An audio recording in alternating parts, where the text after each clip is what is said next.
काला है, जो भी गया वो अभी तक लौट करके नहीं आया।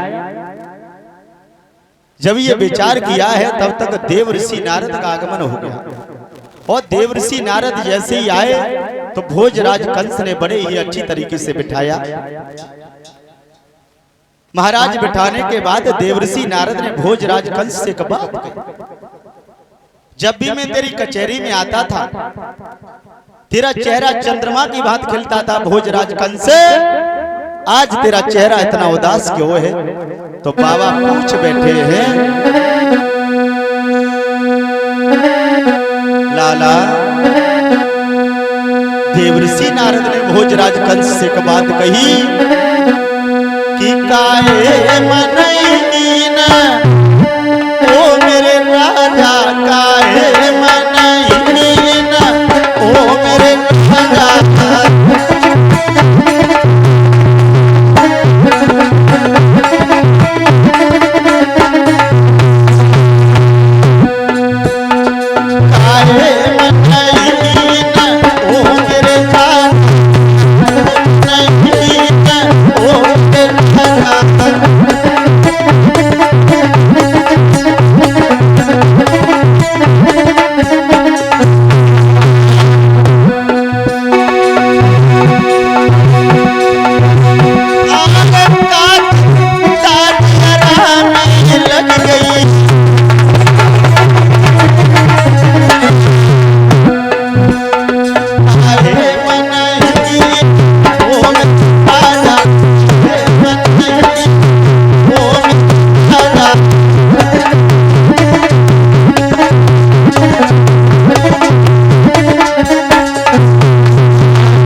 तुम्हारा चेहरा चंद्रमा की भांति खिलने वाला और इतनी दुखी नजर आ रहे हो, क्या तुम्हारी प्रजा में कोई हानि हुई?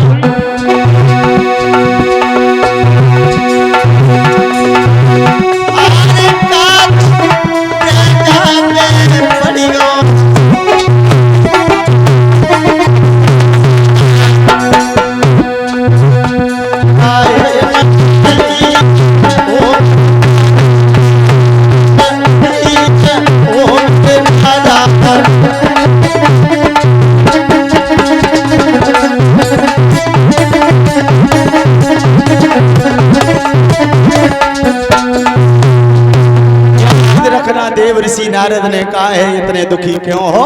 तो भोजराज कंस ने का बात कही है, बाबा जी हमें अपने काल का बड़ा डर है, बड़ा भय है। और मैंने जिसे भी तमाम भेजे किसी ने आकर के ये नहीं कहा कि मेरा काल है तो है कैसा। इसका मतलब है तुम्हें अपने काल से बड़ा डर है? बोले हाँ। बोले छोटा सा काम करो, काल भी मारा जाएगा। कैसे? बोले खत लिखो और खत में, चिट्ठी में, पत्र में एक ही बात लिखो, ब्रज वृंदावन के रहने वाले बाबा नंदराय तुम्हें मेरा इस आदेश का पालन करना होगा। तुम्हारे घर में दो बालक कृष्ण और बलराम, इन्हें कालीदय भेजना होगा और कालीदय से पुष्प मंगा करके मेरी मथुरा नगरी में लाना होगा। अगर लेकर के नहीं आए तो तुम्हें ब्रज वृंदावन से ला करके मथुरा में हाथी के पैरों से कुचलवा के और जमुना जी में फेंकवा दिया जाएगा। ये हमारा हुक्म और आदेश है।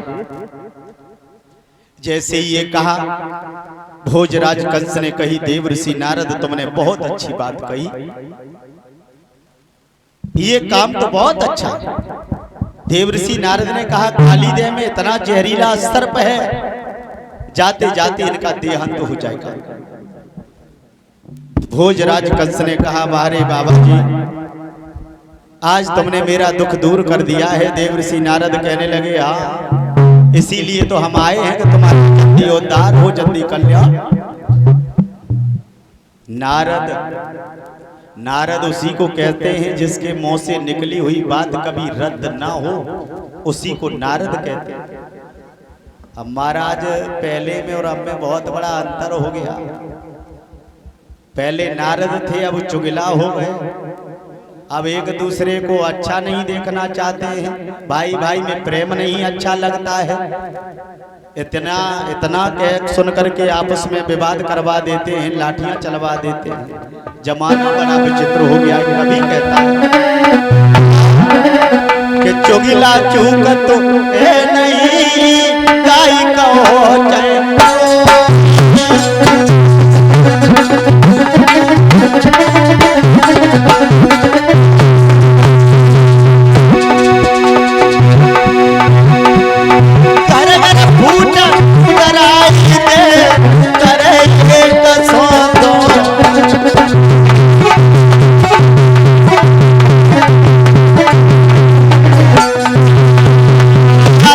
लोगों पहले और अब में बहुत बड़ा अंतर हो गया महाराज। अब बहुत अंतर है। अगर तुम अपनी बात किसी से कह भी दो अपनी दुख की, तो महाराज तुम्हारी उतने टाइम तो ऐसे सुनेंगे जे लगेगा कि तुम्हारा दुख दूर कर रहे हैं। और तुमसे जैसे ही 4 कदम अलग हुए तो महाराज अंतर बहुत बड़ा दिखाई देगा। ध्यान रखना, मित्रता अब मित्रता का जमाना नहीं रहा। अब मैंने बताया था अभी कि बिना मतलब के कोई किसी का नहीं रहा। आजकल के मित्रों का प्रेम भी अगर तुम्हारी जेब में दम है तब तक ही दिखाई देता है। यहाँ से तुम सौजगी या कटरा की तरफ जाओ, जेब में पैसा है तो हजारों मित्र हो जाएंगे। मित्रता भी दौलत की रह गई। मित्रों से सावधान। कहीं भी कोई अगर नौजवान मारा जाता है, जब उसका रहस्य खुल के आता है तो उसके मित्र का उसमें हाथ जरूर निकलता है। क्योंकि मित्रन का हाल क्या है, कभी कहता है कि मित्रन के ऐसे ठाट मिल मिल के गाथ पर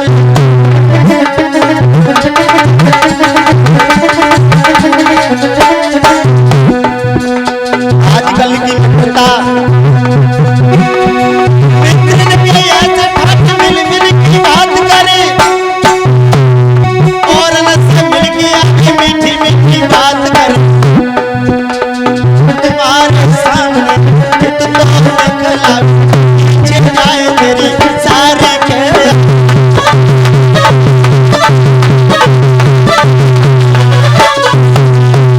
याद रखना, आजकल की मित्रता से अगर जीवन चाहो तो मित्रता मत करना। आजकल की मित्रता, जैसे ही मित्र का मित्र से बिगाड़ होता है तो सबसे पहले वहां उसकी मित्रता होगी जहां तुम्हारी सबसे गाढ़ी दुश्मनी होगी और तुम्हारा सारा भेद जाकर के बता देगा तो किसी न किसी मोड़ पर मारे जाओगे। मित्रों का बहुत विचित्र हाल हो गया है। जमाना बहुत विचित्र है महाराज। याद रखना, इधर धीरे धीरे समय व्यतीत हुआ। जैसे ये कहा है तो भोजराज कंस ने खत लिखवाया और खत लिखवा करके जिस समय दिया, कहा ये ले जा करके पहुंचा करके आओ। खत को जैसे ही लेकर के गए हैं, मंत्री को भेजा है महाराज। जैसे ही बाबा नंद को दिया, जाके बाबा नंद खरक में बैठे हुए थे। जैसे ही उस खत को देखा, पढ़ा, तो बाबा नंद के पैरों के तले जमीन खिसक गई। अभी तक तो कन्हैया को बचाते लाए, लेकिन आज मुझे पता चल गया अब मेरा कन्हैया जिंदा नहीं बचेगा। क्यों? भोजराज कंस का आदेश है, अगर काली जैसे पुष्प नहीं आए तो तुम्हें हमें ब्रज वृंदावन में रहने नहीं देंगे। वहां से ला करके हाथी के पैरों से कुचलवा के और यमुना जी में फेंकवा दे। बाबा नंद के होश उड़ गए, बैठ करके रोने लगे। तब तक मैया का आना हो गया। यशोदा ने बाबा नंद को रोते देखा, कहा बाबा क्यों रो रहे हो, क्या हुआ? सारी हकीकत बताई। मैया भी रोने लगी। तब तक लाला आ गया और जैसे ही कन्हैया ने अपने मैया और पिता को रोते हुए देखा तो एक बात कही, मैया रो क्यों रही हो? घर में सबूत वही होता जो अपने जीते जीते कभी माँ बाप की आंख में आंसू न देखे, और तुम रो रही हो। रोने का कारण क्या है माँ? भगवान बोले हैं मैया, मैया पूछी तोई बताइए मोई का दुखवारी। हाँ बोरे बोलियो हमारी का दे दे मैया।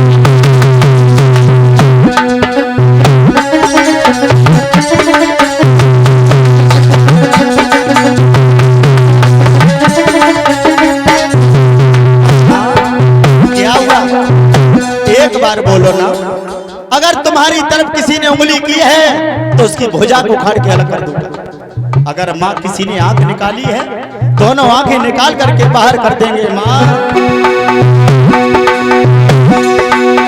मैया पूछी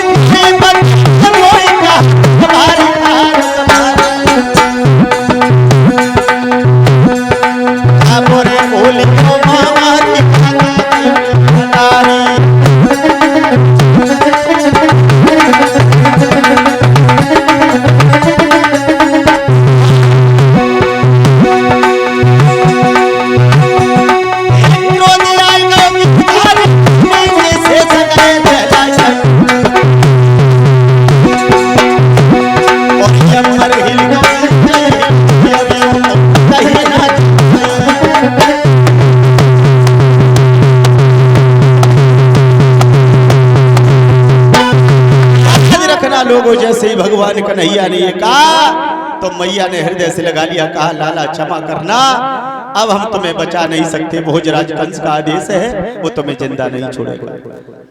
उस शास्त्री जी आ चुके हैं। जहाँ तक भी हमारी आवाज पहुंच रही, सभी से निवेदन है गृह कार्यों से निवृत्त होकर के आए और कथा का बड़ा ही रसमयी आनंद लें। धीरे धीरे समय व्यतीत हुआ। महाराज इधर क्या हुआ? भगवान कन्हैया ने कहा मैया रो नहीं। पिता को धैर्य देने के बाद भगवान कन्हैया ग्वाल वालों को लेकर के जिस समय काली देव पे पहुंचते हैं, क्षमा चाहते हैं, समय के अनुसार मैं कथा थोड़ी सूक्ष्म में कर रहा हूं। महाराज धीरे धीरे जाकर के भगवान कन्हैया ने जैसे काली देव पर जाकर के खेल किया है, गेंद का, गेंद जो थी वो काली देव में जाकर के कूद गिरी। मंच का आगे भागा, भगवान कन्हैया से वचन को कहने लगा। भगवान ने कहा गलत मत बोलो, हम तुम्हारी गेंदों के बदले हजारों गेंदें दिलवा देंगे। भगवान कन्हैया को क्रोध आया। भगवान ने काली देव में छलांग को भरा। जाकर के भगवान कन्हैया ने काली देव में जाकर के कालिया का भी मानवर्धन किया। मानवर्धन करने के बाद मथुरा के लिए पुष्प भेजे, गेंद को ला करके दिया और कालिया से ये कहा आज से तुम इस काली देव में नहीं बल्कि अपने देश रमणी के लिए चले जाओ। तुम्हें जिसका डर और भय है, जाओ, आज से वो लोग तुम्हें नहीं सताएंगे। भगवान कन्हैया ने काली देव से कालिया को और उसकी पत्नी को दोनों को निकाल करके रमणीक देश के लिए भेज दिया। बोलिए भक्तों भगवान की। भगवान ने खेल ही खेल में काली देव में से ला करके कालिया का भी मानवर्धन किया। यहाँ से आगे की कथा है। शास्त्र 2 लाइन का भगवान संकीर्तन बोले। लाला कि तेरी मेरी बचपन की यारी, लाला कि तेरी मेरी बचपन की यारी, सवेरी चले आइयो मोरारी, तेरी मेरी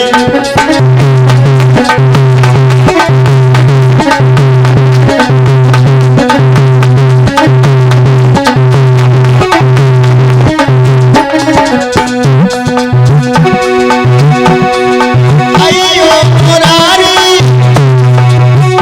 चले आइयो मोरारी,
की कथा शास्त्री जी के मुखारबिंद से श्रवण करेंगे। बोलिए भक्तों भगवान की।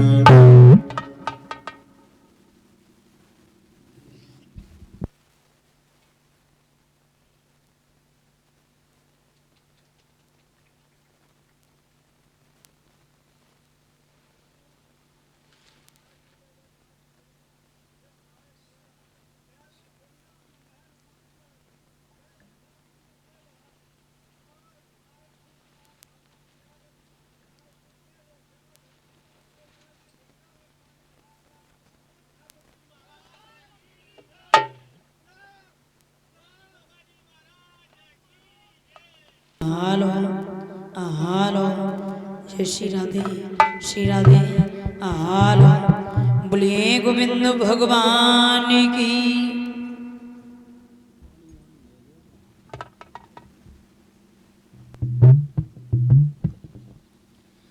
हालो हालो जय श्री राधे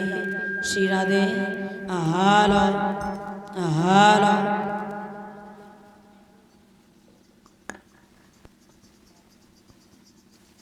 हालो हालो जय श्री राधे हालो बोलिए भक्तवत्सल भगवान की।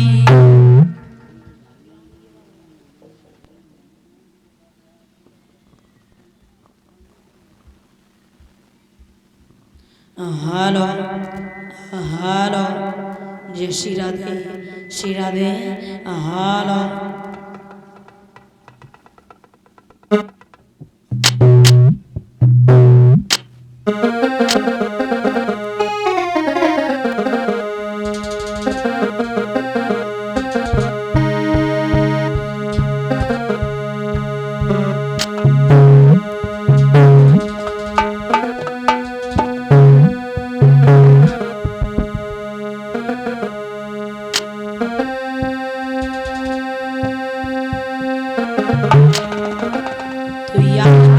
सर्वभूतेषु दयारूपेण संस्थिता नमस्तस्यै नमस्तस्यै नमस्तस्यै नमो नमः। तयोम नमो नमो निरंजनम नमस्कार गुरुदेवता वंदनम सर्व साधुवा प्रणामा पारांगता। तो परम ब्रह्म परापरम सोमम देव निरंजनम और निराकारम निर्मलम तस्सिता तु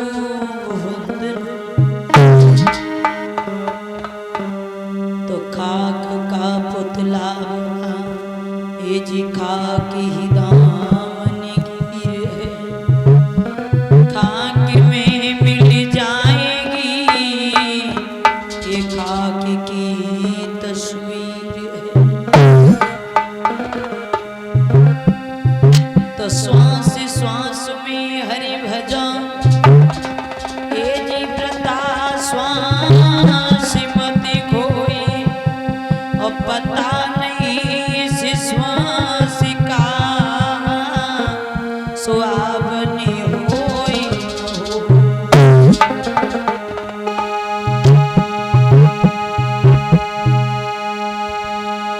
तो मेरी भगवाना ए जी राधा नागर सोई जातन की जाई परे सुश्यामी हरती दुखी हो। बोलिए गोविंद भगवान की। आइए चलते हैं 2 मिनट भगवान के चरणों में बड़े भाव से नमन करते हुए।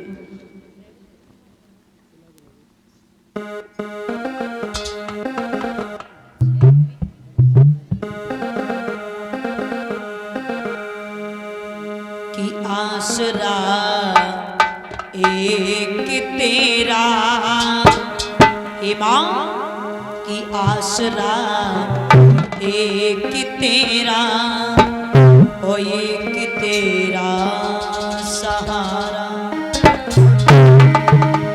सुनी ले फरियाद मेरी और आ मुझे दे किनारा आसराए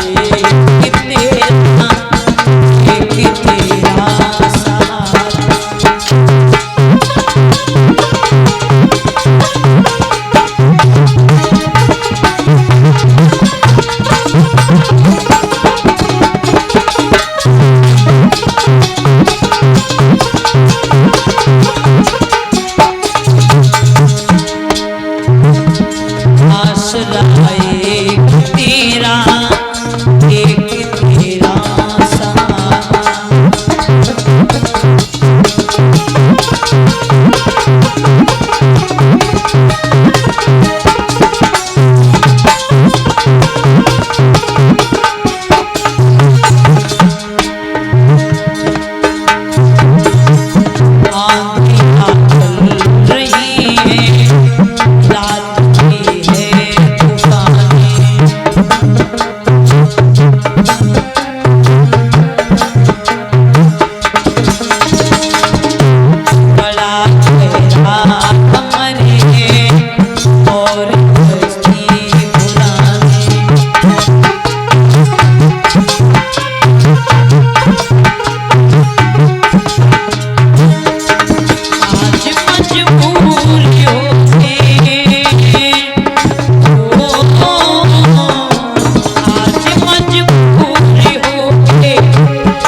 अर्चनीय वंदनीय प्रातः स्मरणीय श्री सद्गुरुदेव भगवान के चरणों में नमन करते हुए सूक्ष्म रूप में विराजमान समस्त देवी जन योगी जन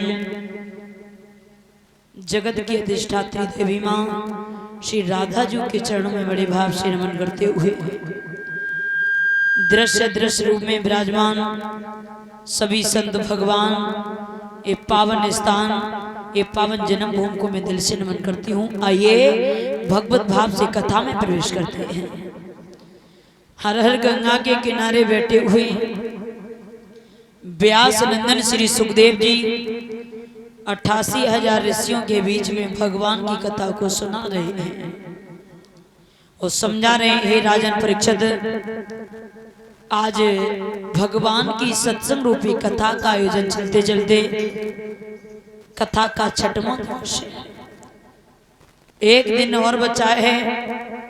आपको बड़ा भय होगा, बड़ा डर होगा कि मेरा काल तो नजदीक आने वाला है। सप्तम दिवस जो मुझे तक्षक डसने के लिए आएगा, आपको इस बात का बड़ा भय होगा। लेकिन महाराज सुखदेव जी बोले, हे राजन परीक्षित, ये संसार है, ये जगह है जहाँ से जन्मे कहाँ से गए, आना जाना यानी हर व्यक्ति का ट्रांसपोर्टेशन तो होता रहता है, आवागमन होता रहता है। अगर तुमने मनुष्य का तन प्राप्त किया है तो भूल जाओ कि मेरा काल नजदीक आने वाला है। और मौत का जब समय आ जाएगा तो मौत से भला किसकी यारी, आज मेरी तो कल तेरी बारी। मन बुद्धि चित्र को एकाग्र करके कथा का आस्वादन करो। जाओ, अगर कथा में शंका नहीं की तो तक्षक तुम्हारा कुछ बिगाड़ नहीं सकता। अपने धर्म पे चलते रहिए। उस दिन भी मैंने बताया था कि संसार में आने के बाद प्राणी नहीं सोचता है कि मुझे जीवन में करना क्या चाहिए। उल्टे सीधे कर्म किए दुनिया से अलविदा होकर के चले जाते हैं। बड़े भाग्य से जो ये मनुष्य का तन प्राप्त हुआ है, हम और आप लोगों को बड़े भाग्य मानुष तन पावा। तो ऐसे शुभ कर्मों को कीजिए जो जाने के बाद रह जाने वाले लोग तुम्हें जन्मों जन्म तक याद करें। बड़ा प्यारा श्लोक लिखा है, धनाने भूमो पश्वस्य गोष्ठे नारिग्र द्वारा जन शमशाने देहाचितायाम पर लोक मार्गे धर्मानो गच्छ जीविका। ये मिट्टी का तन दादा मिट्टी में मिल जाएगा। एक बार संसारिक लोग होंगे, वो तुम्हें विदा करते समय शमशान तक पहुंचा भी सकते हैं कि धन धरा के बीच में यूं ही धरा रह जाएगा, कि धन धरा के बीच में यूं ही धरा रह जाएगा और पशु भी बने रह जाएंगे जब पूछ का दिन। जिस नारी के पीछे मरे जा रहे हो, जिस नारी के पीछे दिन रात घूम रहे हो, ये नारी भी तेरा साथ देगी केवल घर के द्वार तक। ये नारी भी तेरा साथ देगी केवल घर के द्वार तक। बंद बांधे ले जाएंगे तुझे शमशान तक। तेरी देह को जला करके हर व्यक्ति लौटाएगा, पर धर्म ही परलोक में बस साथ तेरे। धर्म के सिवा हम और आप लोगों के साथ में कुछ भी जाने वाला नहीं है। चाहे कितने भी पैसे कमा लेना, चाहे कितनी भी बड़ी प्रॉपर्टी क्यों ना हो जाए, लेकिन आप दिमाग से निकाल देना कि एक रुपया भी मेरे साथ में चला जाए, ना ना ना, ऐसा नहीं हो सकता। आप लोगों ने सुना होगा कि इसी भारत देश में एक बहुत बड़ा शासक हुआ था जिसका नाम था सिकंदर। हाँ, और सिकंदर इतना बड़ा लालची राजा था, इसने एक दिन ये संकल्प किया कि जहां तक हमारी सीमा होगी वहां तक का धन इकट्ठा करूंगा। तो जहां तक इसकी सीमा थी सारे धन को इकट्ठा कर लिया। अब एक दिन अचानक से दिमाग में विचार आया कि कहीं ऐसा तो नहीं है कि हमें छुपाए हुए कोई तिजोरियों में धन बंद करके रखे हो।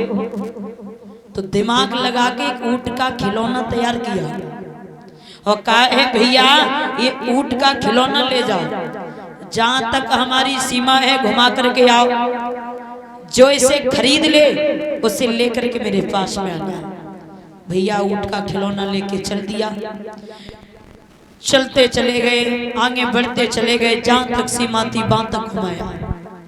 किसी ने कुछ खरीदा ही नहीं क्योंकि धनी नहीं है। एक माँ का बेटा रो पड़ा, जवाब दिया, माँ एक खिलौना बड़ा मुझे प्यारा लगता है, हो सके तो इस खिलौने को मुझे दिलवा दो। तो मैया ने 3 भावना में जवाब दिया है और कहा है, ओरे बाबरे, यहाँ का शासक ऐसा है जिसने सारा धन ले लिया है, मेरे पास इतना भी कुछ नहीं है जो मैं तुझे दे दूं। बोले, माँ काश अगर मेरे पिता आज जीवित होते तो खिलौना मुझे दिलवा करके ही रहते।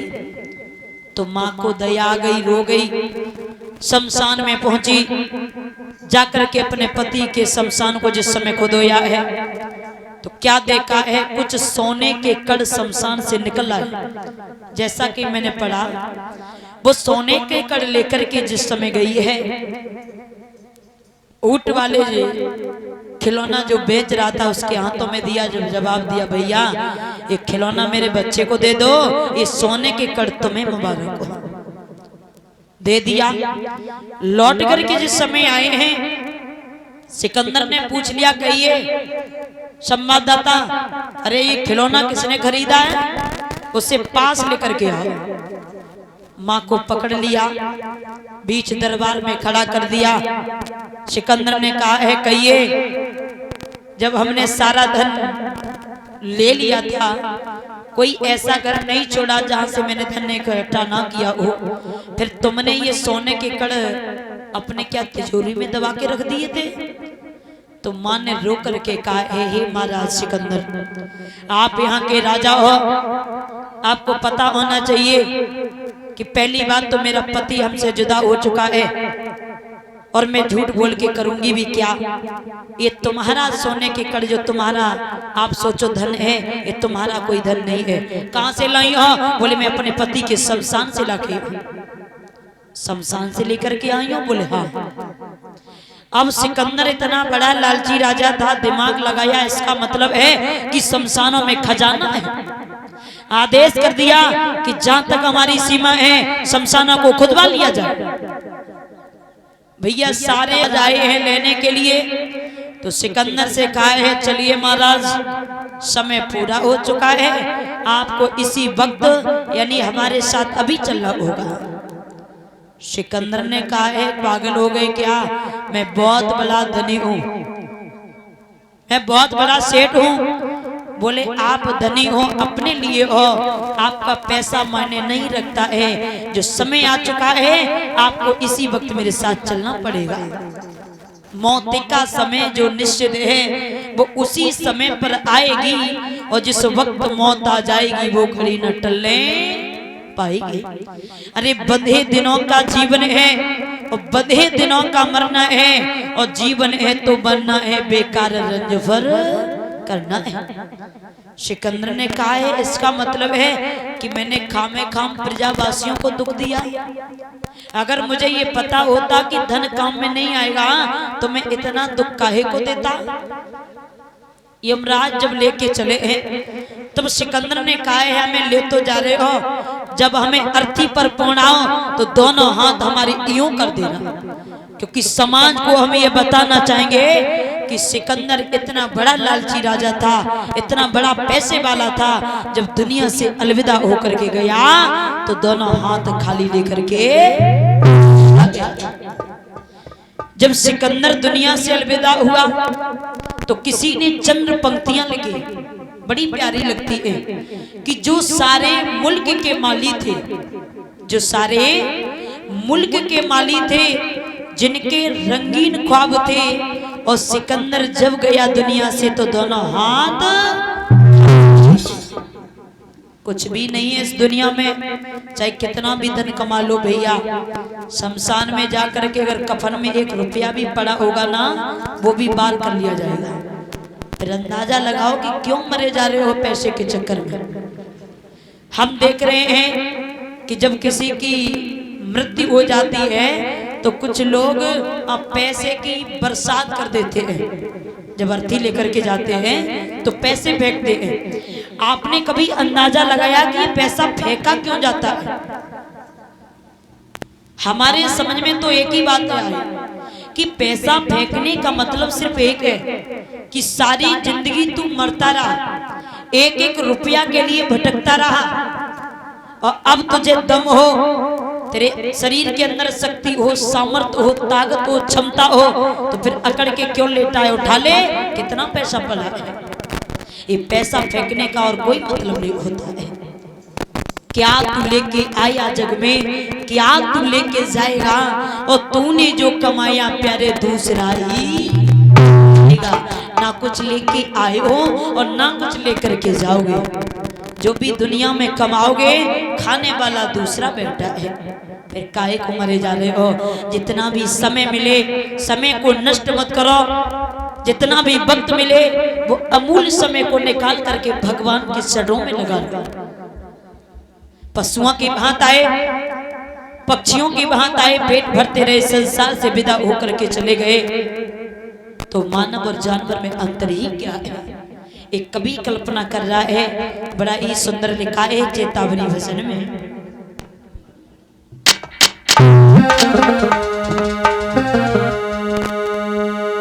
कि कुछ पल की जिंदगानी, कि कुछ पल की जिंदगानी और एक रोज सभी जाना, और परसों की तू क्या सोचे और कल का नहीं ठिकाना।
सुशोभित करने के लिए तमाम इत्रों का प्रयोग करते हैं, लोशन लगाते हैं।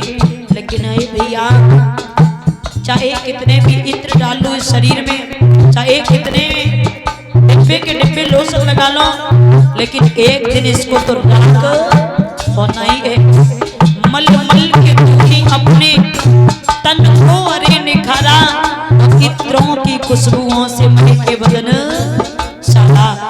काया न साथ देगी इस बात को न भूलना, परसों की तू क्या सोचे कल का नहीं खाना। दिखाए क्यों करता मेरा मेरा या कुछ नहीं है तेरा, हो जाए बोले छबी समझो वही सवेरा।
बानी, एक रोज सबको जाना और परसों की तू क्या सोचे कल का नहीं।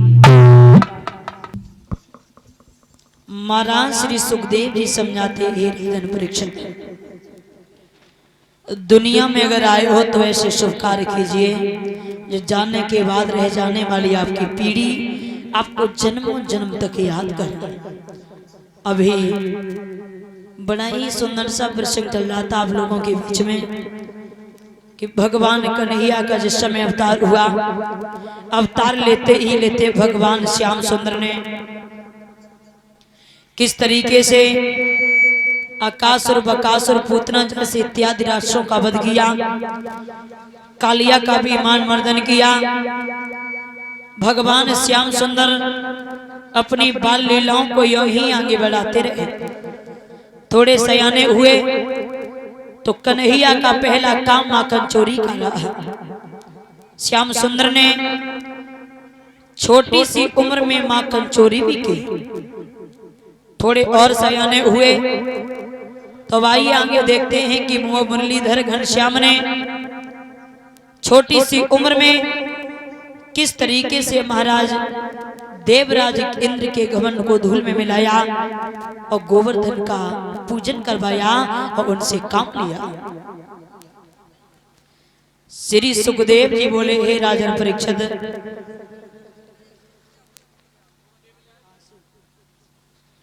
और इसी के साथ साथ ये आंसू भैया की तरफ से इन उन्नों का हार पहना के जो मैं सम्मान कर रहे हैं, समस्त स्टाफ को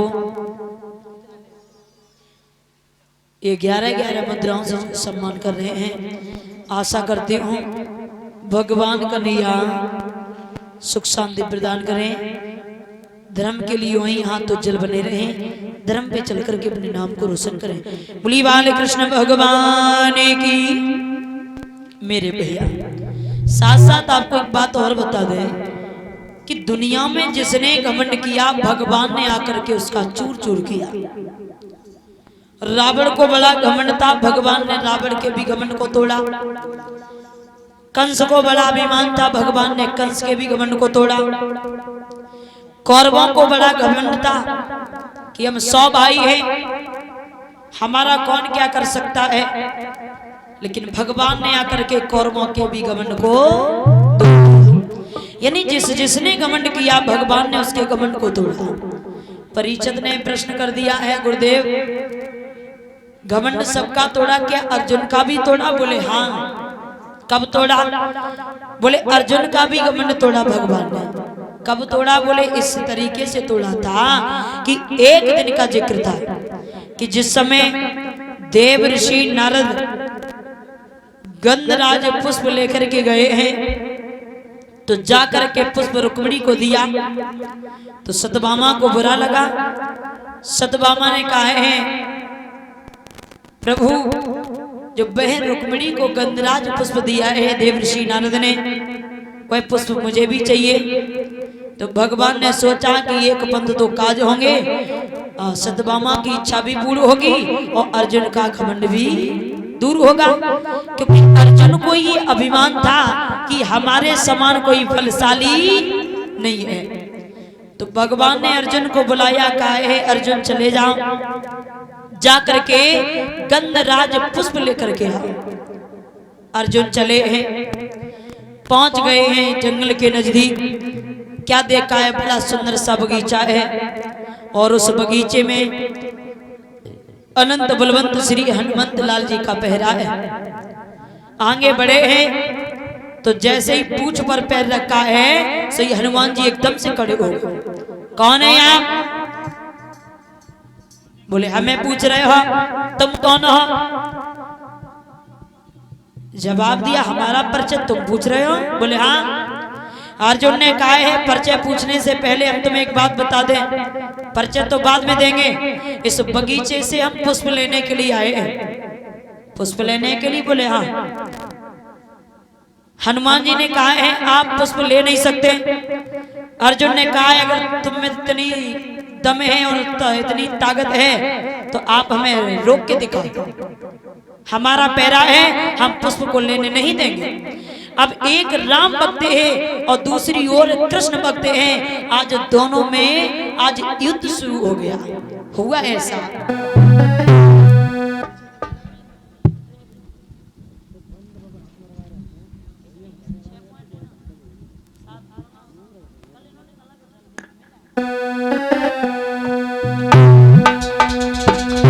योद्धा बलिधारी के योद्धा बलिधारी हुई गई पेज समुद्र पे पारी। योद्धा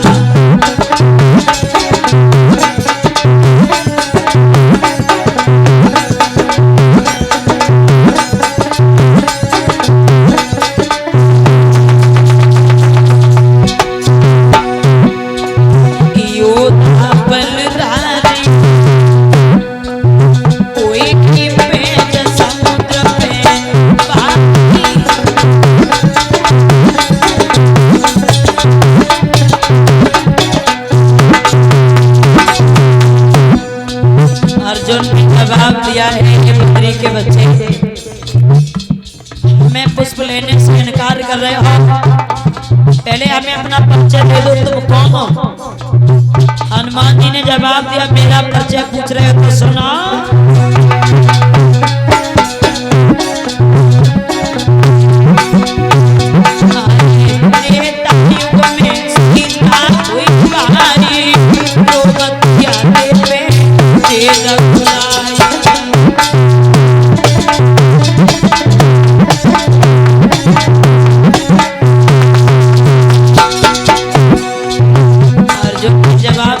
त्रेता युग में सीता का हरण हुआ, ठीक है, लेकिन तुम्हारा राज क्या रहा? बोले सुनो ना।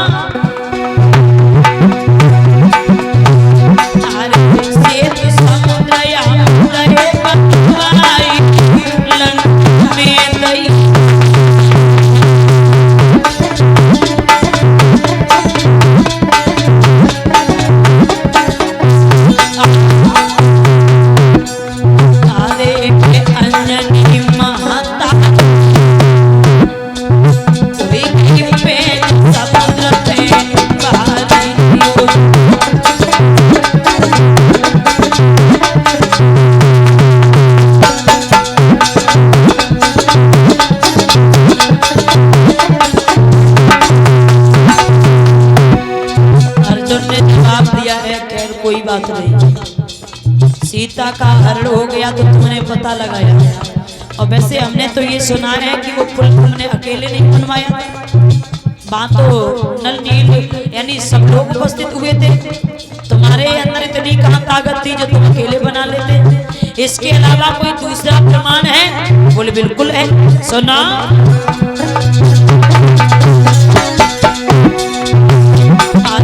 शक्ति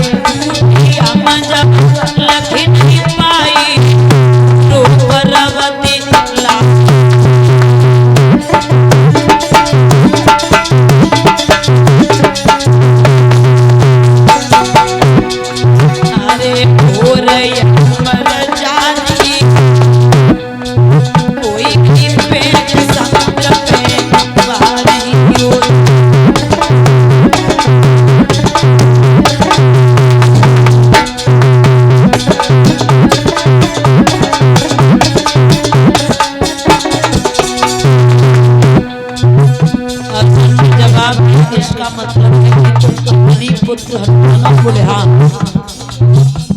तुम कौन हो?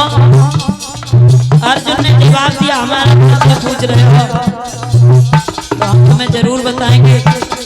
तुम्हारे जैसे काम करना ये तो हमारे भाई का काम है। सुना, मेरी माँ का नाम क्या है? मैंने अपने जीवन में कैसे कैसे काम किए हैं आगे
तुम अपनी प्रशंसा कर रहे हो, हम अपनी प्रशंसा कर रहे हैं, ऐसे काम हल नहीं होगा। आप दो दो हाथ हमारे तुम्हारे हो जाए। अर्जुन ने जवाब दिया, हम पुल बना रहे हैं और तुम्हारे अंदर अगर ताकत है तो पुल को तोड़ के दिखाओ, समझ जाएंगे तो हमसे ज्यादा बलशाली हो। आगे बढ़े हैं अर्जुन, जैसे ही पुल बनाना प्रारंभ किया है तो हुआ ऐसा।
से पुल बनाया, अनंत बलवंत श्री हनुमंत लाल जी ने एक झटका दिया तो पुल धंसने लगा। तो जैसे ही पुल धंसा है तो अर्जुन की पिड़लियां कांप गई। क्या करें, सही भगवान ने कछुए का रूप बनाया और पुल के नीचे आ गया। हुआ ऐसा,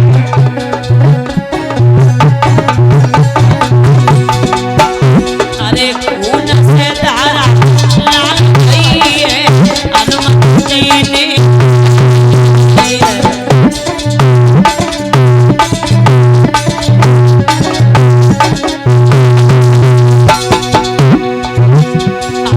चतुर्भुजी तब रूप बनायो तो भक्तन को मान पायो।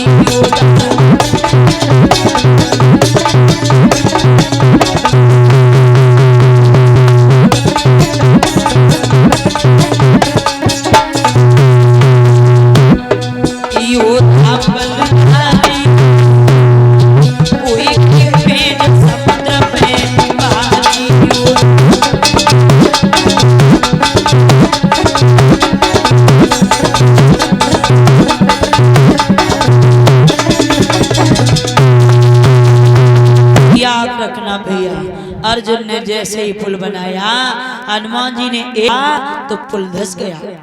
और जैसे ही भगवान ने देखा अब तो बड़ा अपमान हो रहा है भक्त का, क्योंकि भक्त का अपमान हमारे गोविंद कभी देख नहीं सकते। सोई कछुए का रूप बनाया और पुल के नीचे आ गया। और जैसे ही रक्त की धार निकली हनुमान जी रुक गए, लगता किसी जीव की हत्या हो गई। भगवान ने आज चतुर्भुजी रूप बनाया है और अपने दोनों भक्तों का मान बढ़ाया। एक राम भक्त था और दूसरा कृष्ण भक्त था।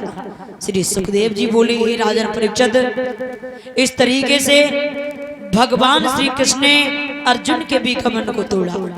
इस कथा से हमें ये शिक्षा मिलती है कि जीवन में कभी भी किसी भी हुनर पर घमंड नहीं करना चाहिए।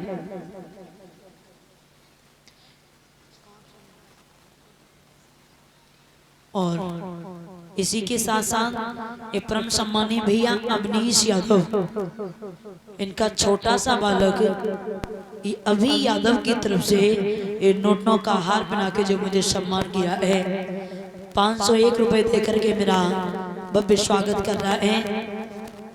समस्त स्टाफ को 11-11 मुद्राओं से सम्मान कर रहा है। आशा करती हूँ इस बच्चे के जीवन में यूं ही खुशियां आती रहे।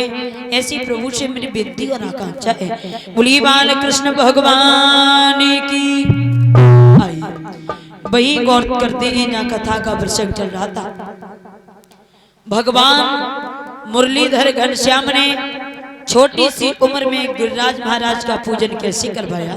साथ साथ आपको एक बात और बता दें, ये गिरिराज महाराज कौन थे। आज से हमारे समझ से करीब 400 वर्ष पुरानी बात है।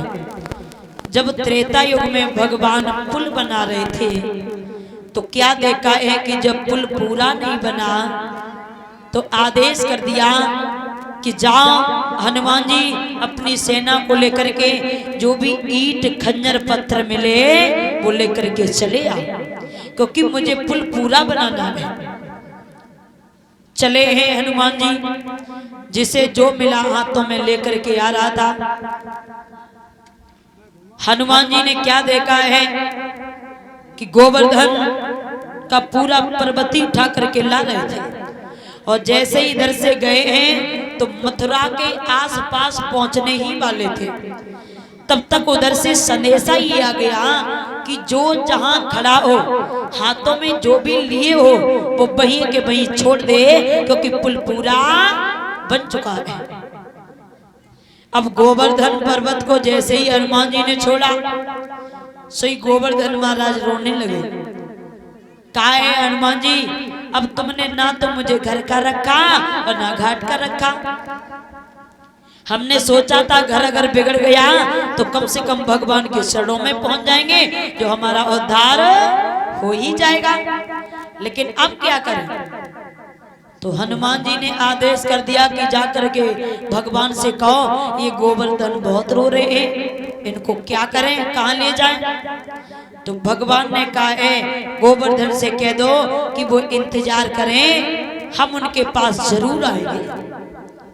जब ये बात हनुमान जी ने गोवर्धन से कही, गोवर्धन महाराज संतुष्ट नहीं हुए, बोले प्रभु कम से कम एक बार ये तो पूछ लो कि कितना वक्त मिले, कितना वक्त लगेगा, 1 दिन या 2 दिन, 1 महीना, 2 महीना, 1 साल, 2 साल, कितना समय होगा। तो भगवान ने कहा है कि जाकर के कह दो न 1 साल ना 2 साल, पूरा का पूरा 1 युग लग जाएगा। तो अभी तो नहीं, जब हम द्वापर युग में 16 कलाओं से अवतार धारण करेंगे तब उनका पूजन करवाएंगे और उनसे काम भी लेंगे। तो जाकर के हनुमान जी ने कहा है, गोवर्धन महाराज को समझाया कि भगवान ने कहा है कि सब्र का फल बड़ा मीठा होता है, आप इंतजार कीजिए और भगवान द्वापर युग में जब आएंगे 16 कलाओं से अवतार धारण करेंगे तब तुम्हारा पूजन करवाएंगे और तुमसे काम भी लेंगे। आपको एक बात और बता दूं कि संसार में 2 ही एक ऐसे स्थान हैं जहां प्राणी के जाने से हर पाप नष्ट होता है और हर मनोकामना पूर्ण होती है, चाहे तो गिरिराज महाराज के पास जाओ और चाहे चित्रकूट में जाओ। और इन दोनों जगहों पर भगवान ने अपनी लीला की है। चित्रकूट पे भी भगवान ने अपनी लीला की थी। त्रेता युग में भगवान श्री राम ने चित्रकूट पे रास किए थे। रास, इन्होंने ये संकल्प किया था कि हम 100 रास करेंगे, तो 99.5 रास पूर्ण हुए। जयंत की बुद्धि भ्रमित हुई और उसने चौंच मार के आधा रास छीन लिया था। तो भगवान श्री राम ने सीता से कहा, ए सीता, वैसे मेरा ये संकल्प था कि हम 100 रास करेंगे, लेकिन आधा रास चला गया। जाओ ये आधा रास हम जब द्वापर युग में 16 कलाओं से अवतार धारण करेंगे तब ये अपना रास पूर्ण करेंगे। 6 महीनों की केवल और केवल 1 रात होगी, तब इसका नाम रास नहीं बल्कि महारास पड़ेगा। तो याद रखना भैया, वही भगवान श्याम सुंदर ने द्वापर युग में जिस समय 16 कलाओं से अवतार लिया तब गोपियों के साथ में महारास किया था। ये 2 ही एक ऐसे स्थान हैं जहां जाने से प्राणी की हर मनोकामना और पाप दूर होते हैं। मेरे भैया, एक बार का जिक्र है, भगवान श्याम सुंदर ने क्या देखा है कि घर घर में मीठे मीठे पकवान बनाए जा रहे हैं। सभी गोपियां, ग्वाल बाल मैया यशोदा, बाबा नंद सुंदर से वस्त्र आभूषण धारण करके बड़े सुंदर से गीतों को गा करके किसी को रिझा रहे हैं।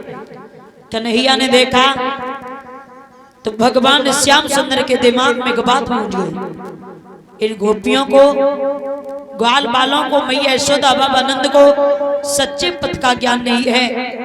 अब यहाँ मुझे वेद का मार्ग प्रगटाना है और जो ये भटक रहे हैं मुझे सत्य की ओर ले जाना है। क्या सोचा है मुरलीधर घनश्याम ने?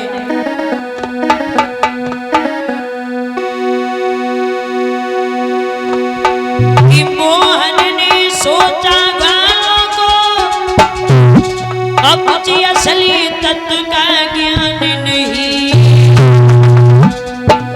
और अंधी गति चले जा रहे हैं और सच्चे पति की पहचान नहीं।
भगवान कन्हैया ने मन में विचार किया कि मोहन ने सोचा ग्वालों को और कुछ असली तत्व का ज्ञान नहीं, अंधी गति चले जा रहे हैं, सच्चे पति की पहचान नहीं।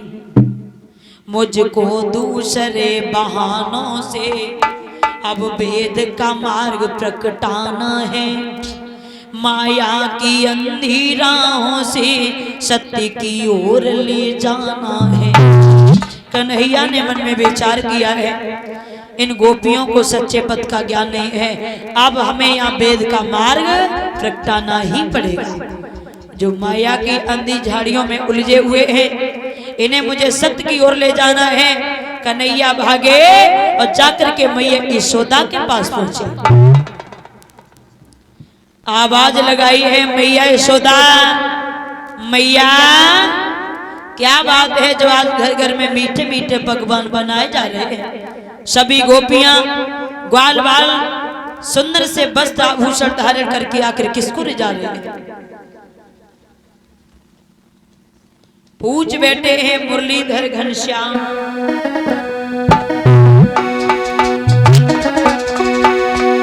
के मैया रे आज नया हो तो सभी और किस लिए मनाया जाता है।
बैठे हैं मुरलीधर घनश्याम। कहा है मैया यशोदा, क्या बात है, आज कौन सा त्योहार है जिस त्योहार की वजह से हम देख रहे हैं सभी गोपियां, ग्वाल बाल और बाबा नंद भी बड़े सुंदर से वस्त्र आभूषणों को धारण करके गीतों को गा करके किसी को रिझा रहे हैं। तो यशोदा तो कुछ नहीं बोल पाई, आगे बढ़े हैं बाबा नंद और इसी के साथ साथ ये नन्ना सा आंसू यादव इस बच्चे की तरफ से ये नोटों का हार पहना करके और हमारे समस्त स्टाफ को जो सम्मान करते हैं, आशा करती हूँ धर्म के लिए वहीं हाथों जल बने रहे, धर्म पे चल करके अपने नाम को रोशन करें। पुली बाल कृष्ण भगवान की। यशोदा तो कुछ बोल नहीं पाई, आगे बढ़े हैं बाबा नंद कि यशोदा तो चुप ही रही। बोले बाबा नंद और तुम्हें नहीं मालूम है बेटा यादव। जवाब दिया है श्याम, इस कार्तिक की कृष्ण पक्ष की चतुर्दशी के दिन हम सब ब्रजवासी मिलकर के देवराज इंद्र का पूजन करते हैं। बाबा हाँ, इंद्र का पूजन क्यों करते हो? बोले इंद्र का पूजन इसलिए करते हैं कि जब इंद्र का हम तन मन धन से पूजन करते हैं तो इंद्र खुश होकर के जल की वर्षा करते हैं, और जब जल की वर्षा होती है तो हरी भरी घास उगती है जिनमें गाय बछड़ा सब चरते हैं। और लाला तुम्हें नहीं पता है? बोले ही बाबा नंद कि जो मेघों को आज्ञा दे करके पृथ्वी पर जले बरसाते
समझाया। कहा है मुरलीधर घनश्याम, इस कार्तिक की कृष्ण पक्ष की चतुर्दशी के दिन हम सब ब्रजवासी मिलकर के इंद्र का पूजन करते हैं। बाबा हाँ, इंद्र का पूजन करते हो, अच्छी बात है, लेकिन एक बात कहूं? बोले हाँ, इंद्र को अगर पदवी मिल गई है, वो राजा है, तो उसका अधिकार नहीं है तुम लोगों से पूजा लेने का। क्या कह रहे हो श्याम? बोले ठीक कह रहा हूं। बाबा नंद ने कहा है कन्हैया कहना क्या चाहते हो? बोले कहना तो अभी कुछ भी नहीं चाहता हूँ, लेकिन एक प्रश्न है। कौन सा प्रश्न? बोले हमें एक बात बताओ, सबसे अधिक वर्षा कहाँ होती है? बोले हमें तो नहीं पता लाला, कहाँ होती है? बोले तुम्हें नहीं पता तो हम बताते हैं। सबसे अधिक वर्षा होती तो होती कहाँ है? आगे बढ़े हैं कन्हैया और बाबा नंद को समझाते हुए बोले हैं, सुनो बाबा नंद,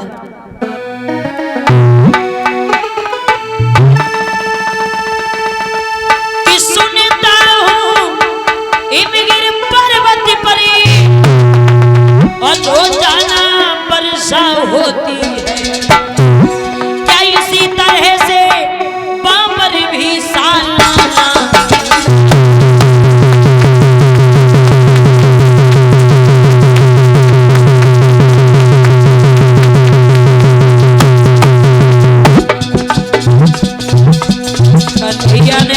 दिया है? बाबा सबसे अधिक वर्षा हिमालय पर्वत पर होती है। क्या वहां पर भी देवराज इंद्र का पूजन होता है? बाबा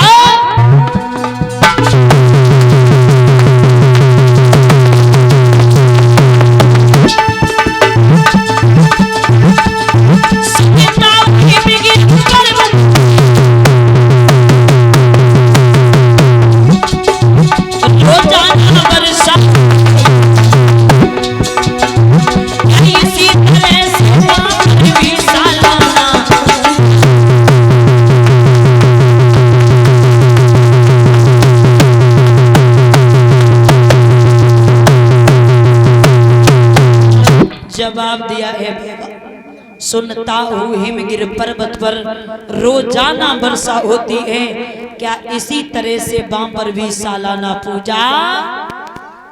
हमने सुना है हिमालय पर्वत पर अधिक वर्षा होती है, क्या वहां पर भी इंद्र का पूजन होता है? बाबा बाबा ने जवाब दिया, श्याम कहना क्या चाहते हो?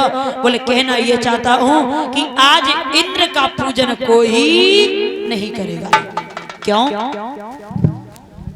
बोले इंद्र का पूजन कोई नहीं करेगा, आज हम सब ब्रजवासी मिलकर के गोवर्धन का पूजन करेंगे, जिनकी कृपा मात्र से हम बड़े उत्साह के साथ अपने जीवन को व्यतीत करते हैं।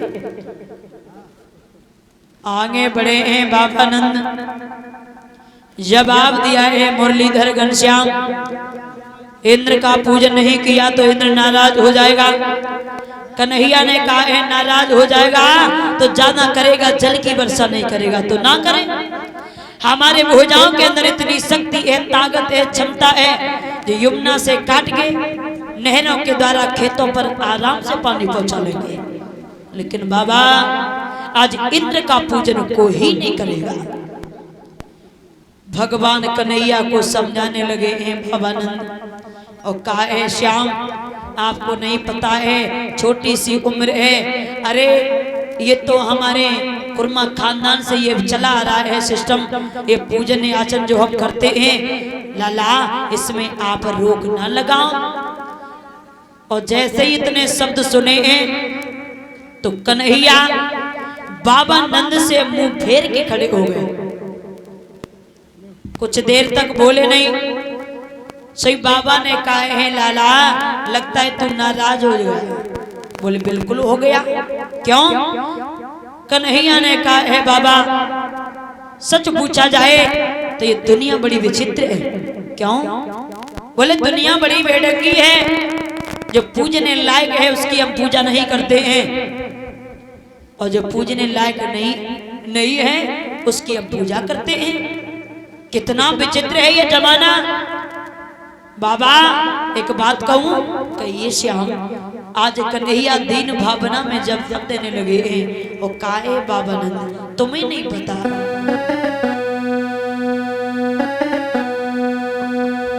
कि है जब बेढंगी दुनिया, बाबा कि है जब बेढंगी दुनिया, भूला भूलैया में भुलाने जब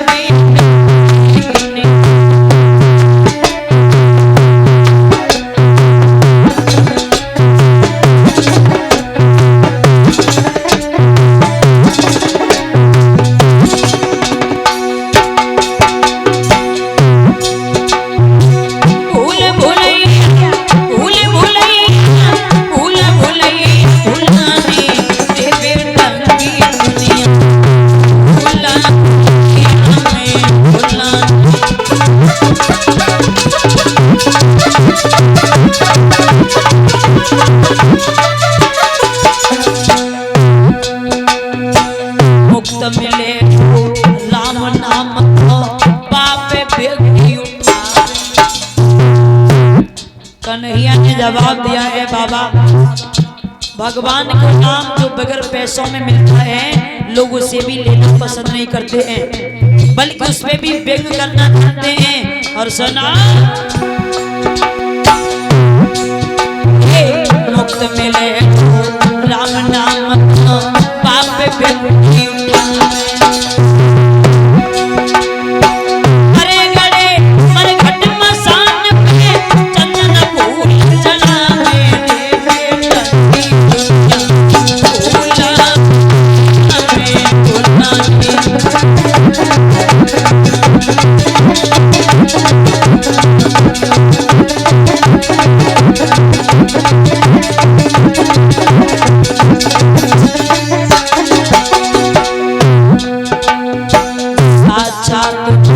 मूर्ति छोड़ के बने निशाचर से।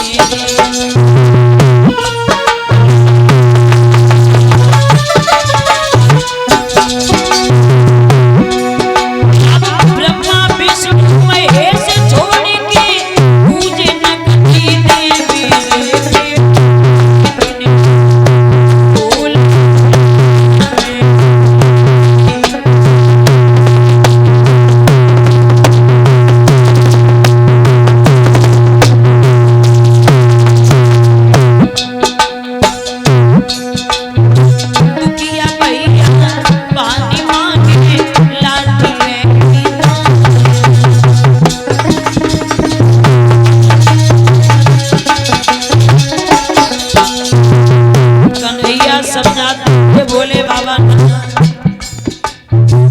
जब तक माँ बाप जीवित रहते हैं तब तक बच्चे सम्मान नहीं करते हैं, और धोखे ड्रामे अगर इनके प्राण निकल जाए तो बताए क्या कहते हैं, अब जे मर तो गई है, अब इनको हरिद्वार ले चलो, हाँ गंगा जी भी ले चलो। मरने के बाद संतान उद्धार कराती है, और जब तक जीवित रहे तब तक एक लोटा पानी भी नहीं दिया। ऐसा है जमाना। बोले हैं कन्हैया बाबा, दुखिया पानी मांगे लाडलिए की धावे।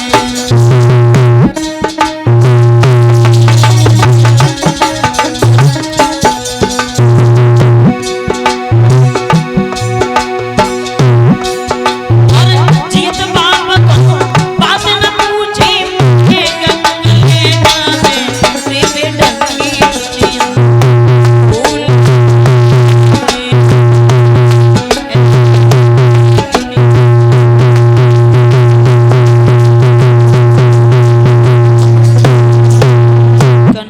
जवाब दिया है बाबा, जीते जीते बात नहीं पूछती है, मरने के बाद उद्धार कराती है। और आपको पता है जो पूजने के लायक है हम उसकी पूजा नहीं करते हैं, और जो पूजने के लायक नहीं है उसकी पूजा करते हैं। जमाना बड़ा विचित्र है। कन्हैया क्या कहना चाहते हैं? बोले कहना यही चाहता हूँ, इंद्र का पूजन कोई ही नहीं करेगा। और इसी के साथ साथ परम सम्मानी भैया राजेश सिंह यादव इसी ग्राम राजपुर के निवासी हैं।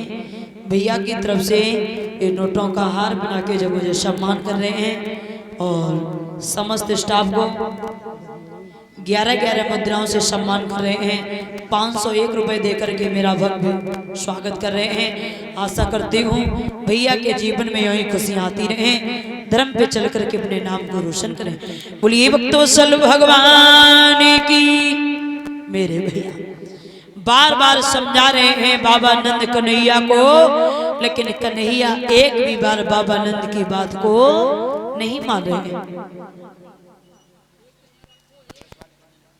और जितनी भी कलश वाली बहनाएं हैं वो बाहर आ जाए, कोई सम्मान करना चाहता है।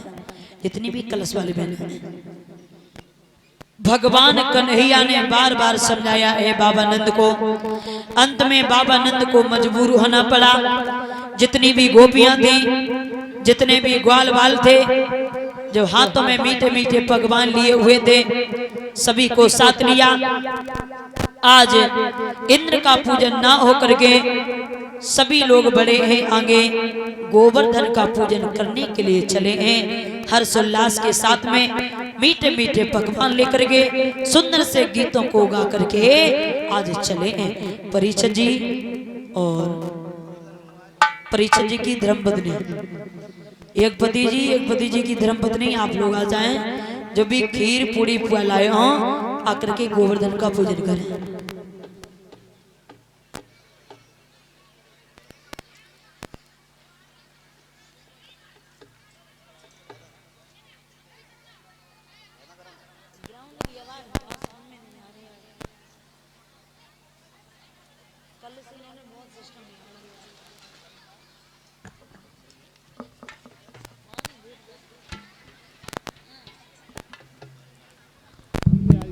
और निवेदन है माताओं से थोड़ा शांति का दान दें।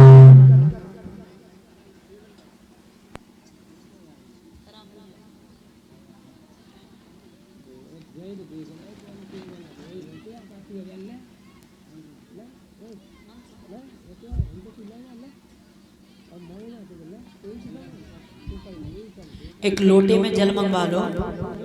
हाँ, और जो भी खीर पूरी पुआ लाए हो बोले हाँ।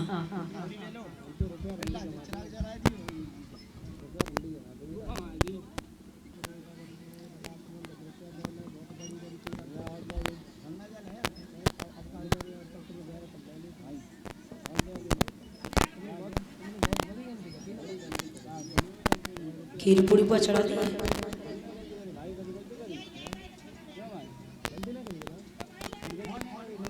थोड़ा थोड़ा ले लो सबसे।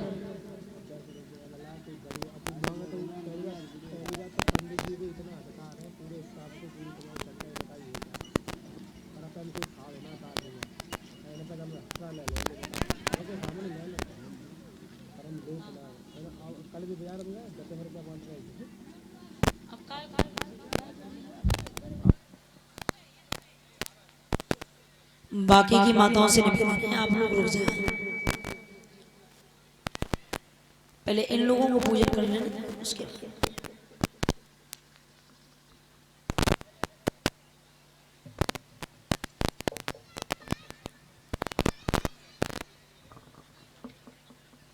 निर्मल भाष्य सोक्तलिंगम जन्म दुख विनाश कलिंग तद प्रणाम सुदाशिलिंगम। छोड़ दो। अब जो भी दक्षिणा है वो दक्षिणा अर्पण कर दो। और एक कमेटी वालों से कहना एक पात्र मंगा लो जिसमें ये खीर पूरी बुआ जो भी प्रसाद है बहुत शुक्रिया, धन्यवाद।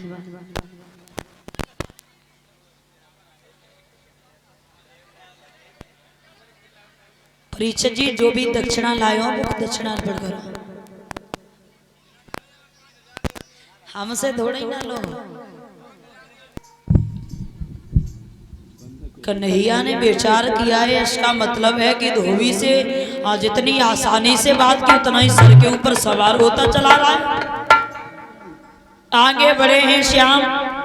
कहा है धोबी भैया वस्त्र दोगे? नहीं। बोले बिल्कुल नहीं। और दिए तो? बोले ना दिए तो। धोबी तब नहीं रहा है। कहते हैं जब दवा कोई दबन वाली थोड़ी ना है। जब कहते हैं कि जो इंसान मदरा का पान कर लेता है तो बुद्धि बाहर और मदरा अपना कार्य करना प्रारंभ कर देती है। कि इसको पीने से ही चहिली रूह आए, इसे बूढ़ा भी पिए तो जवानी।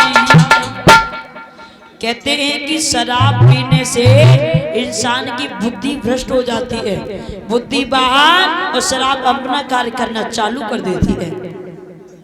ऐसे माफी चाहेंगे जैसे ग्राम राजपुर में जो कोई शराब पीता हो, पीने वाले अगर यहाँ कोई बैठे हो, वैसे हमें पता ही है ग्राम बहुत अच्छा है, शराब पीने की तो बहुत बड़ी बात नहीं, लोग देखते भी नहीं है ना, और पीना भी नहीं। क्योंकि मैंने द्वितीय दिवस की कथा में बताया था कि जहां मदरा का पान होता है वहां कलयुग का वास होता है। और इसी के साथ साथ ही आरव यादव हरसिंहपुर के रहने वाले हैं। इन भैया की तरफ से ये 100 रुपए का पुरस्कार भिजवा रहे हैं। भगवान कन्हैया सद्बुद्धि प्रदान करें। बोली बाल कृष्ण भगवान की। बताने के लिए जा रही थी, कहते हैं कि जो मदरा पान करते हैं, हालांकि ये भी है कि मदरा पान करने वाले भाइयों को फायदे भी हैं, ऐसा नहीं है कि घाटा ही घाटा हो, फायदे भी हैं इनको। कौन से फायदे हैं? 3 फायदे तो बहुत अच्छे हैं।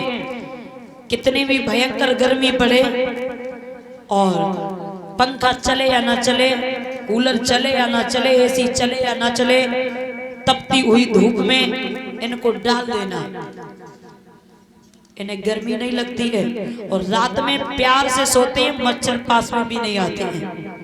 और दूसरा फायदा है कि शराबी भाइयों के घर में कभी चोरी नहीं होती है। दादा आप पूछो चोरी क्यों नहीं होती है? चोरी इसलिए नहीं होती है कि शराब पी पी के सारा धन खत्म कर दोगे तो चोर का चुरा नहीं है, पटेगा नहीं, प्रेम से चाटेगा। वो कहता ही अपने स्टाफ की बात है, चलने दो। हाँ, और एक तो बहुत बड़ा फायदा है, शराबी भाइयों की जिंदगी बड़ी सुकून की होती है। जवानी में आए और जवानी में ही चले गए, बुढ़ापा भी नसीब नहीं होता। और शराब में बहुत बड़ी शक्ति होती है। तुम प्रधानी का या चेयरमैनी का किसी भी का इलेक्शन लड़ना और तुम्हारे पास जनता ना हो, वे एक पेटी रख लेना, फिर देखो कितनी गाड़ियां तुम्हारे पीछे भागे। हाँ, हमने तो देखा था कि जब कोरोना वायरस का टाइम चल रहा था तो सब दुकानें बंद कर दी थी, लेकिन शराब वाला ठेका अपने टाइम से खुलता था। हाँ, बहुत दम है। और दारू एक महारानी बन के घर घर में पुज रही है। माफी चाहेंगे यहाँ कोई पीने वाला बैठा हो, अगर पीने वाले भैया यहाँ कोई हो तो आज से पीना नहीं। हमने तो यहाँ तक पढ़ा है कि जिस घर में मदरा का पान होता है, जिस बर्तन में कोई मदरा पी लेता है ना, वो पाप का भागीदार हो जाता है। 100 गायों को मारने के बराबर इसका पाप लगता है। ऐसा मैं नहीं कह रही, ऐसा प्रमाण है। तो कभी जीवन में मदरा पान नहीं करना, धोबी बिल्कुल नहीं दबाएंगे। बड़े हैं कन्हैया का है, मुरलीधर घनश्याम ने धोबी भैया वस्त्र देगा नहीं, बोले बिल्कुल नहीं। समझाते हुए कन्हैया बोले हैं, सुनो धोबी,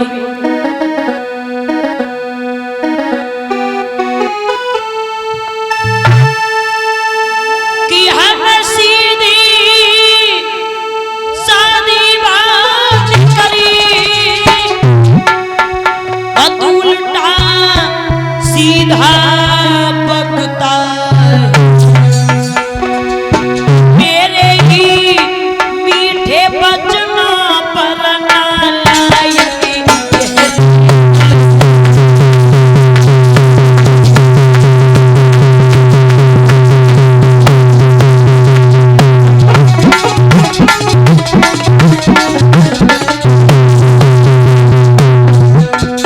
कन्हैया ने जवाब दिया है, धोबी भैया जितनी आसानी से बात की उतना ही सर पे ऊपर सवाल होता चला रहा है। धोबी ने कहा है, सुनो घनश्याम, ये मथुरा है, मथुरा उसमें रहना, गोकुल नहीं है, नंद बाबा की जागीर नहीं है, भोजराज कंस का शासन है। सुनो,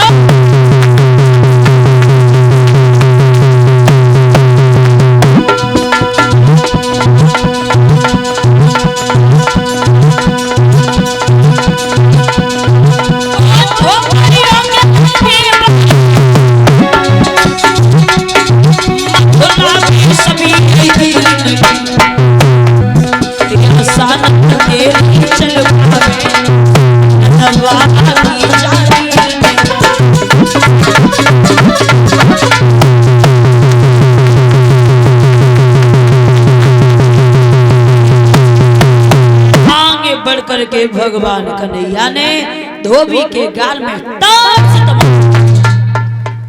धोबी का वही देहांत हुआ। कंस के दर्जी ने आकर के सभी के वस्त्र फिट किए हैं। इधर भगवान ने आशीर्वाद दिया, आगे की ओर चल देते हैं।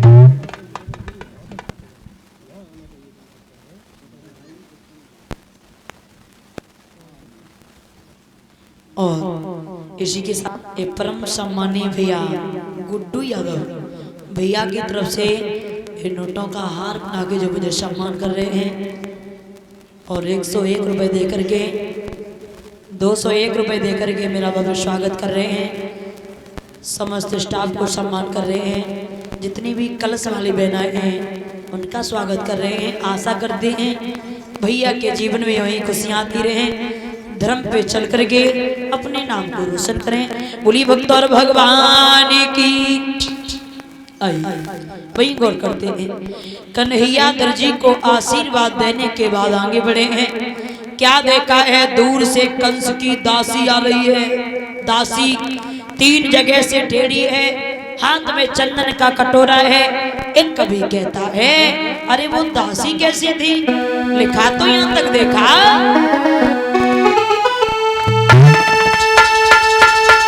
कि साले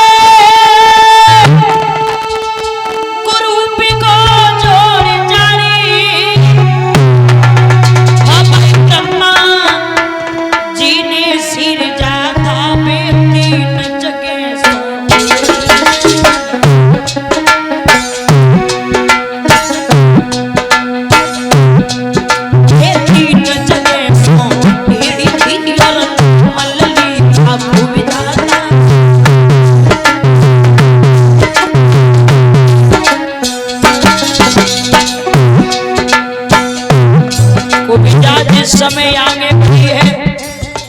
भगवान से कहा है मुरलीधर घनश्याम, आशा करती हूँ ये चंदन का कटोरा जो लेकर के आई हूँ क्या तिलक लगवा सकते हो। कन्हैया ने कहा बिल्कुल लगाइए। कुबिजा ने जिस समय भगवान कन्हैया के तिलक लगाया है, कन्हैया ने एक पैर कुबिजा के पैर पर रखा, थोड़ी से हाथ लगाया, जब 3 बार झटका दिया अरे होने वाला क्या था।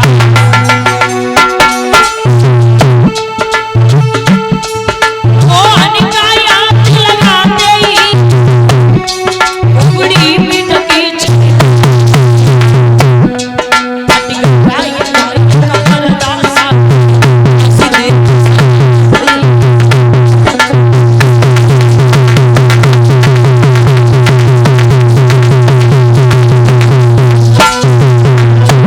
कभी कल्पना कर रहा है कि सारे कुरूप को जोड़ जाड़ जो ब्रह्मा जी ने सृजा था वे 3 जगह सो टेढ़ी थी और नाम ललिका जाता।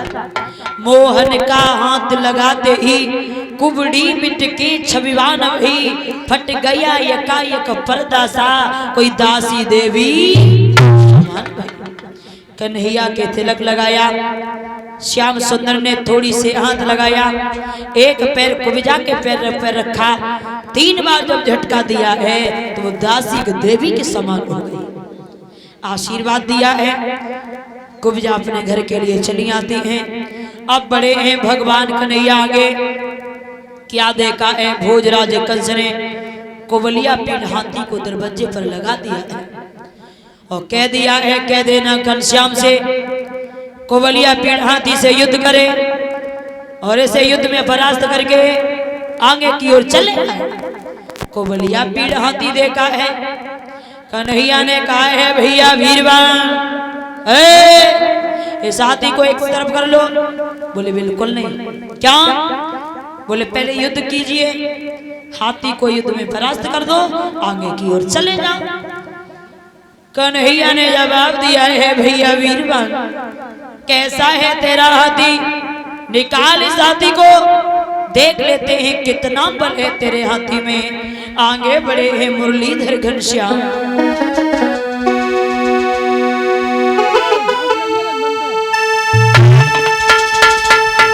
कि हम यदुवंशी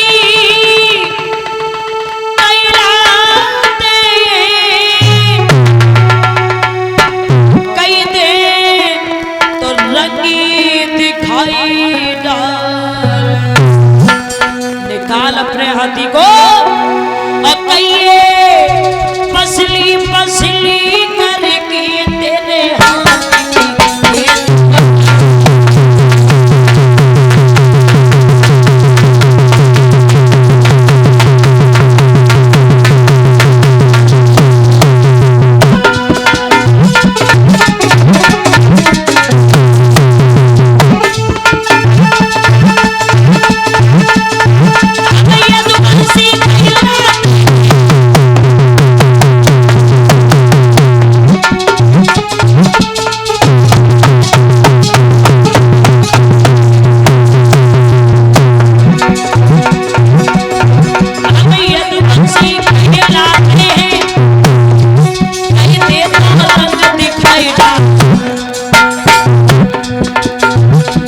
चाहिए असली असली तरीके ये हाथ गेंद बनाए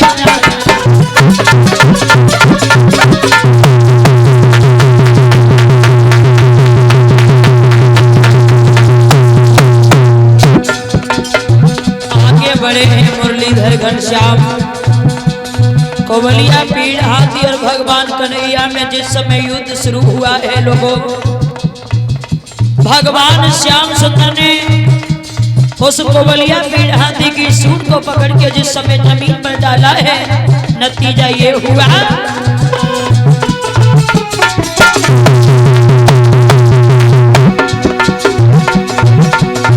एक सूंड पकड़ के जब हाथी दे मार मरी को हाथी घाट करी किनार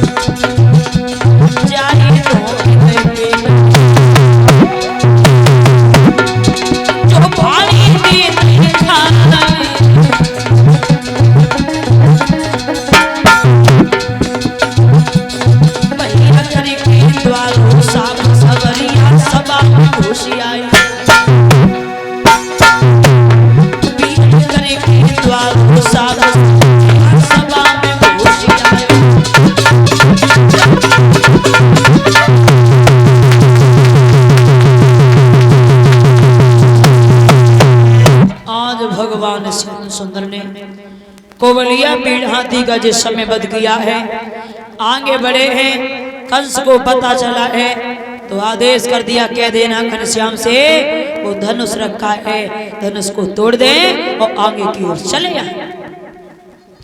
कन्हैया आगे बढ़े हैं,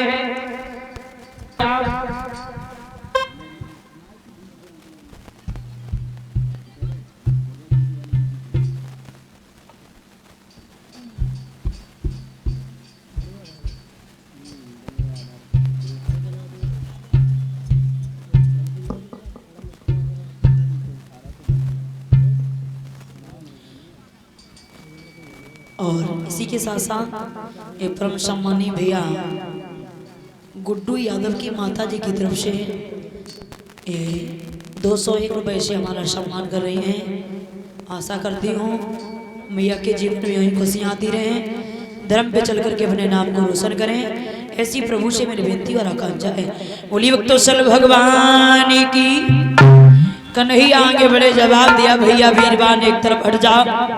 बोले बिल्कुल नहीं, धनुष रखा है, धनुष को तोड़ दो और आगे की ओर चले जाओ।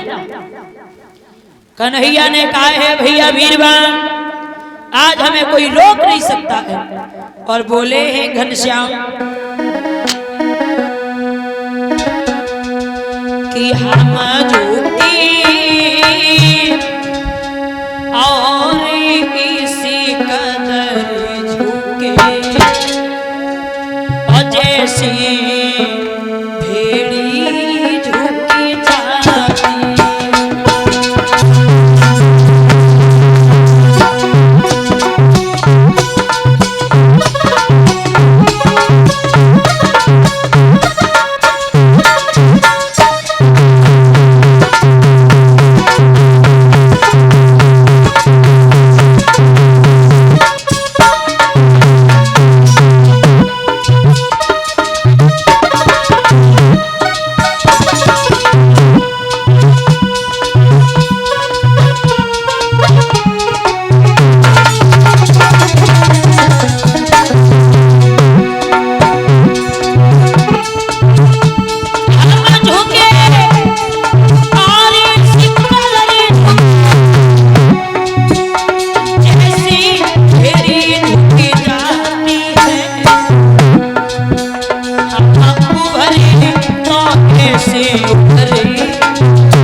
आज भगवान श्याम सुंदर ने आगे बढ़कर के जिस समय धनुष को तोड़ा है, कंस को पता चला है धनुष टूट चुका है, आदेश कर दिया है शंख और चारूर जैसे पहलवानों को भेज दिया, चले जाओ।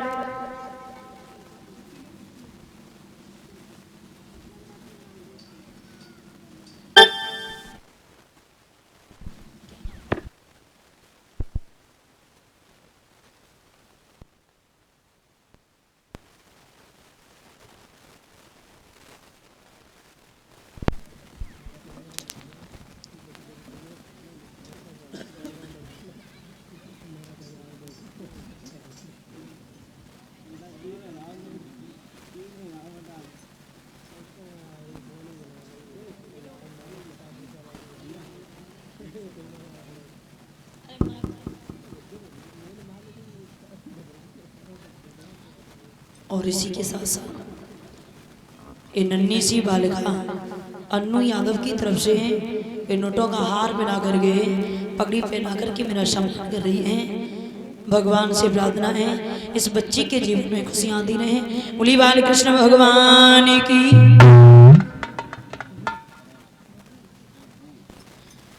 और ये 201 रुपए का पुरस्कार जो हमारे करीब भिजवा रहे हैं डब्बू यादव जो करहल के रहने वाले भैया की तरफ से, जितनी भी कलश वाली बहना है वो 12 है।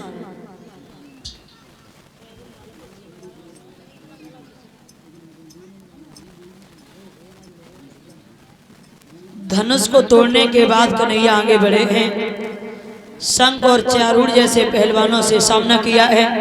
कहा है भैया एक तरफ हट जाओ, बोलो बिल्कुल नहीं, पहले हमें युद्ध में परास्त कर दो, उसके बाद आगे की ओर चले जाओ। आगे बढ़े हैं भगवान मुरलीधर घनश्याम और कहा है तुम्हारे भी मन की इच्छा मन में ना रह जाए, आ दो तो हाथ तुम्हारे हो जाते हैं। आज भगवान कन्हैया शंख और चारूर जैसे पहलवानों में युद्ध होने लगा। हुआ ऐसा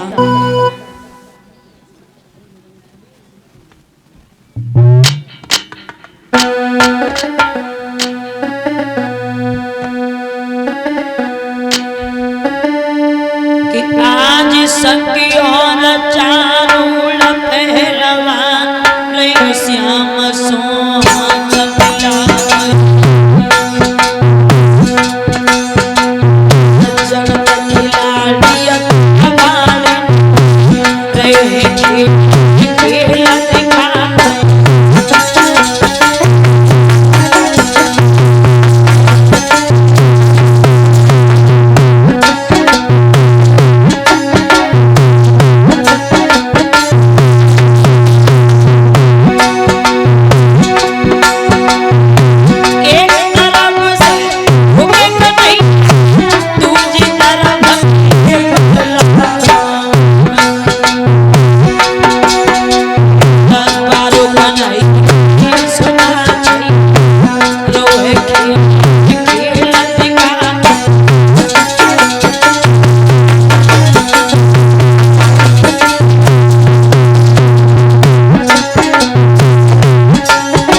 कंस मारने वाले भैया तैयार हो जाओ। निवेदन है जो भी भैया ये खड़े हैं, आप सभी लोग कहाँ जा रहे हो?